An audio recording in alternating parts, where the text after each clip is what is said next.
Hello, sweet saplings. It's Treeni back again, here to play the part of your favorite bird. If you don't know already, Raven is taking the month off, so I'm here in their place.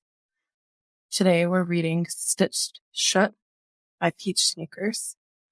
And content warning on this one, there is some body horror. So keep the content warning in mind, and we hope you enjoy. Summary. The others don't want him to lie? Fine. But he's choosing his own way of going about it. The others are horrified. Deceit looks in the mirror, studying the iridescent scales that trail down the side of his face. The eye that blazes yellow and screams abnormal and wrong. The scales that brand him the boogeyman, the snake from the garden, come to tempt Thomas to sin. The devil on his shoulder and nothing more. How blind the others are. They know his true purpose. Morality even spoke it aloud to Thomas after his first ill-fated appearance. Self-preservation. As if that is something to be scoffed at. As if his job isn't just as important as the rest, if not more so. They taunt him and mock him, forcing him out, treating his appearance as something diseased, a foul tumor to be excised from Thomas at the earliest opportunity. Very well. He shakes his head, looking down at the supplies neatly lined up in front of him. It has come to this. Perhaps it is foolish, but it is this, he muses as he picks up the threaded needle, steeling himself against the pain. This or disappearing into the subconscious, ducking out and fading away like Virgil tried. He's not quite there yet. He can't force himself there, thanks to his own self-preservation. Ironic that this will have to do instead. After all, his mouth stretches wide in a painful mimicry of smile before he settles and begins the first stitch. He can't lie if he can't speak. His room darkens as he does it, until he is forced to squint into the mirror for the last few stitches. He can hear Remus coming down the hallway, and if he could frown, he would. Remus won't understand. Remus is loud and painfully honest and happy to be that way. He is gruesome and he has come to love it because that was the only way he could cope with it. If deceit could talk, perhaps he could pretty this up with honeyed words and careful fumbles around the truth. Then again, that's the problem this is supposed to solve. Dee Dee, are you in here? Remus asks. Deceit sets the needle and thread down, dabbing away some of the blood crusting his mouth and chin. He stands, willing himself not to sway as he turns around. Remus's morning star thumps to the ground. His boyfriend stares at him in open-mouthed horror. Dee, Remus breathes. What have they made you do? Deceit points to himself, trying to make Remus understand. But Remus shakes his head, suddenly, furiously, blindingly angry. It's their fault, he hisses. You, Dee, your poor mouth. He dry heaves. Deceit wonders why.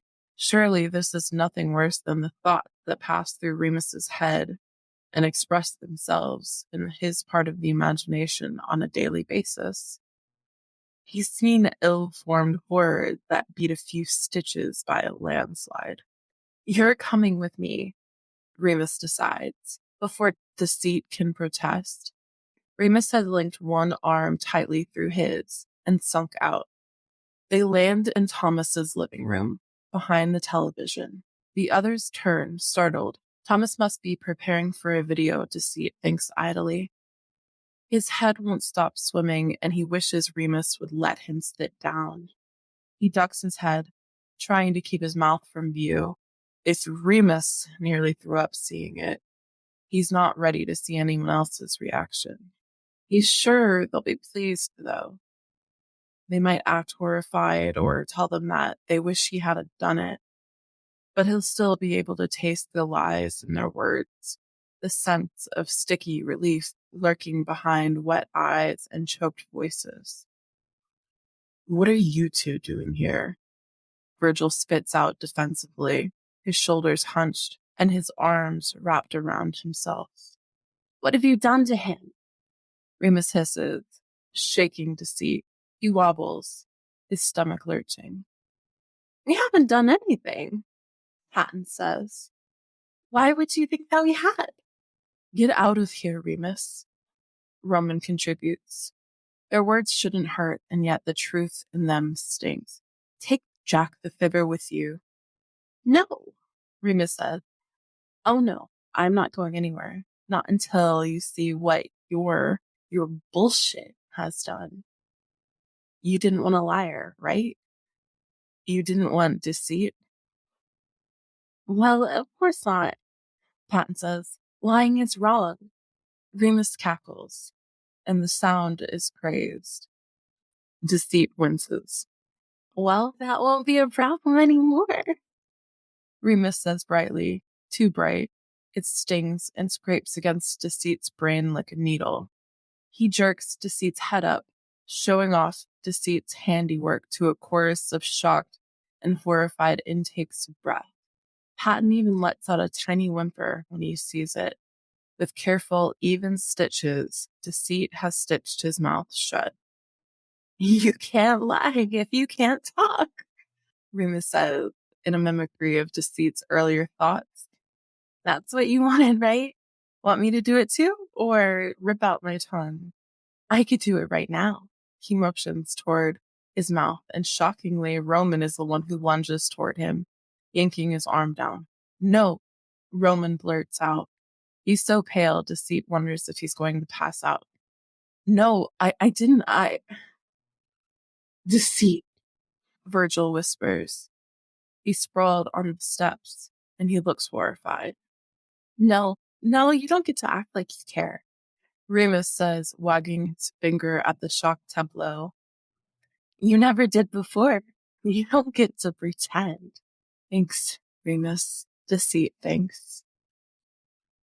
I never wanted him to do that. Thomas protests, his face sickly. Before anyone can say anything else, Deceit feels his last precarious grip on consciousness slip away, and he sags to his knees, backing out just as Remus catches him in his arms, pressing him to his chest. He awakens to find himself lying on the couch. Remus is kneeling next to him, sighing loudly in relief when Deceit's eyes open. Don't try to talk, Remus says hastily. You set your mouth shut. Do you remember? Deceit nods slowly. We're so sorry, Patton says from somewhere behind Remus. Deceit's brow furrows in confusion. The sweet tang of truth bursts over his tongue. He doesn't understand. Deceit, I know I've been an asshole to you, but I never wanted you to hurt yourself. Virgil's voice, and again, the truth wells up in his mouth. Deceit shakes his head, frustrated tears leaking down his cheeks. Deceit, if you are amendable, I can remove the stitches, Logan says. He sounds distraught, and Deceit blinks in surprise. Even logic? Well, Amos prompts. Deceit hesitates before finally nodding. He can always redo them later, if he has to. If it turns out that this is nothing but a lie in the end, then playing the long game because they've realized they need him after all, despite their distaste. It hurts. It hurts more than putting them in did. Though Logan is gentle, perhaps it's because Deceit has returned to himself. Perhaps it is because of Remus's constant low stream of chatter, grounding him in here and now. Finally, though, it is done, and Deceit can open his mouth again. Though it is still painful, he imagines it will be for a while. Thank you, Deceit says very carefully.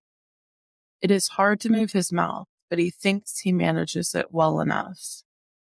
Logan nods stiffly, moving back and letting the others fill in.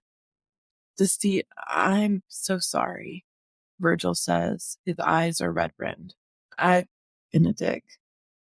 I'm afraid I have to agree, Roman says heavily. I know that I treat you like a villain, but you're not. You are one of Thomas's sides after all. And you are important. More important than we really think about, Hatton adds.